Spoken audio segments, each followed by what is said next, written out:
نجاستوں کے متعلق بیان ہے۔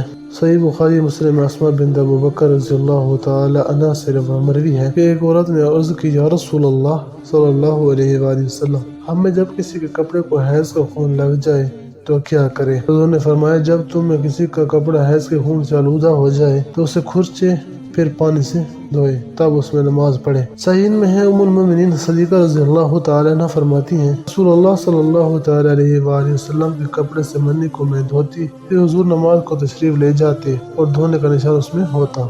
صحیح مسلم میں فرماتی ہیں کہ میں نے رسول اللہ صلی اللہ علیہ وآلہ وسلم کے کپڑے سے منی کو مان ڈالتی، پھر حضور اس میں نماز پڑھتے۔ حدیث نمبر 4 میں ہے۔ صحیح مسلم میں حضرت عبداللہ بن عباس رضی اللہ تعالی عنہ سے مروی ہے، رسول اللہ صلی اللہ تعالی علیہ وآلہ وسلم فرماتے ہیں، چمڑا جب پکا لیا جائے تو پاک ہو جائے گا۔ حدیث نمبر 5 امام مالک۔ ام المؤمنین صدیقہ رضی اللہ تعالی عنہ سے راوی، رسول اللہ صلی اللہ تعالی علیہ وآلہ وسلم نے حکم فرمایا کہ مردار کی کھالیں جب پکا لی جائیں تو انہیں کام میں لایا جائے۔ امام احمد، ابو داؤد اور نسائی نے روایت کی، رسول اللہ صلی اللہ علیہ وآلہ وسلم نے درندوں کی کھال سے منع فرمایا۔ دوسری روایت میں ہے، ان کے پہننے اور ان پر بیٹھنے سے منع فرمایا۔